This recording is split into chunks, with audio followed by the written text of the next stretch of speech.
Here's your comprehensive guide to selling your business. First step is preparing your business for sale. Ideally, this is going to start 3 years before you're actually looking to sell the business, but not everyone's in that situation. So if you don't have a full 3 years, just do the best that you can. Now, this process involves cleaning up your books. You want to hire a cleanup bookkeeper to come in and go through your financials, clean up your accounts receivables, make sure all your records are in order. It's also going to include setting up your organizational structure. You're going to need to have clear, defined lines of who does what, and how you fit into that role and how the new buyer is going to move into that role. You're gonna wanna implement processes that are not dependent on you.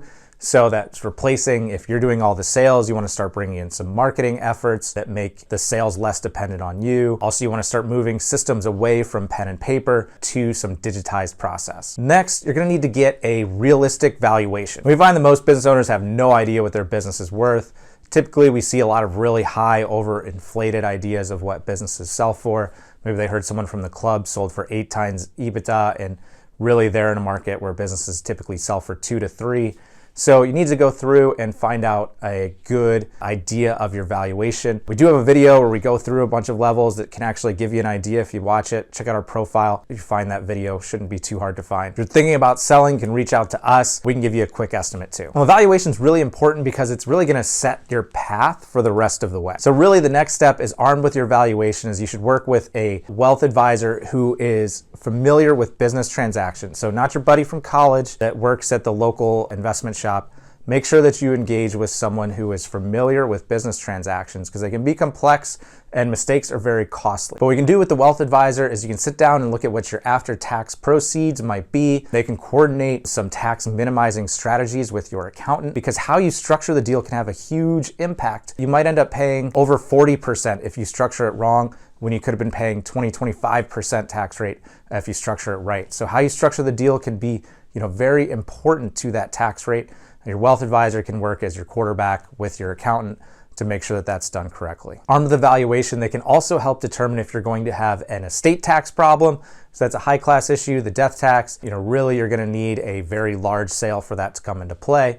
But your wealth advisor can determine that, and they can start putting tax minimization strategies in place before the sale, because there's a lot more you can do before a sale than after to help reduce taxes. Now, in tandem with working with your wealth advisor on your personal side and what life's gonna look like after the sale, you should be working with your business advisor and getting ready for the sale. Now, the advisors that help with the sale have different names, kind of depending on the price point. It's kind of a theme in this space. You can have the same thing, have a lot of different names.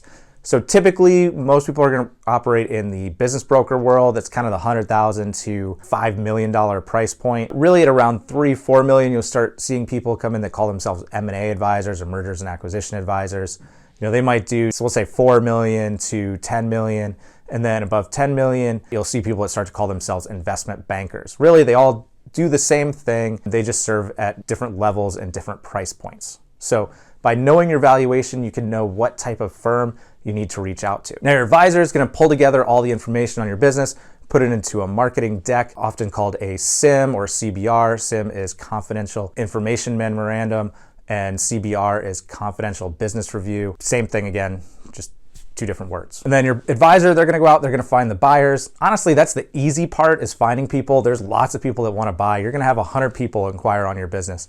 The hard part's going to be narrowing it down to the one qualified buyer or a handful of qualified buyers for you to talk to. So your advisor, they're probably going to narrow that down to about 5 people that you're going to actually meet. They're qualified buyers that meet certain criteria. And what you're going to do during that meeting is they're going to ask you questions about the business, but then you're also going to interview them. You want to make sure that they're going to be good buyers, good stewards of what you build. They're going to take care of your employees. So it's a 2-way interview. They're interviewing you to learn more about the business and see if they want to buy it. You're interviewing them to see if you want to sell to them. And then after this meeting, you're going to start to get offers from buyers. You're going to sit down with your advisor, and really they're going to go through the different terms within the offers.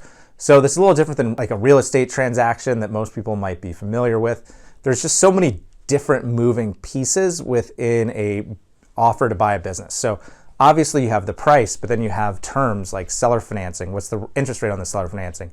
How long is it? Is it going to pay back over 5 years, 10 years? How long are you going to have to stay on to train the new person? There's lots of factors that come into play in that offer that affect the value. Even the structure, whether it's an asset sale or stock sale, that's going to affect your taxes. And it can have a really big impact. So having a good advisor that can sit there and explain it to you, and then often structure the deal. You can make a counter offer in a way we like to do that can save both parties on taxes. There are certain strategies that can save buyers and sellers on taxes, so you can always counter with one of those. So after you accept an offer, you're gonna enter the due diligence period. Now, most offers are gonna say that they can close in something like 60 to 90 days, and that's just the common terms, but set your expectations for 6 months. Deals can take a long time. Something always goes wrong, and that something is always out of your control. The bank just gets backed up, something happens with legal, we had this wasn't registered with the Secretary of State. Some little things always come up, they're unpredictable. So just to set your expectations, you should be expecting a long road ahead in the due diligence. And eventually your deal is gonna get to the closing table. It's gonna feel a lot like buying a house. You're gonna sit there and you're gonna sign a lot of different documents. Likely some of you would have signed ahead of time. A lot of times purchase agreements can get executed ahead of the close date. So that reduces some of the paperwork that day. And then you're gonna go through, you're going to introduce the new owner to the employees. And you're gonna start the process of training them, which is it's a good kind of, you start out helping them full time and you slowly start to walk out the door, giving the buyer more and more time where they're there without you to try to do things. We can find that that's helpful rather than you being there all the time. So if you have any questions about getting your business ready for sale, leave them in the comments. And if you need help, reach out.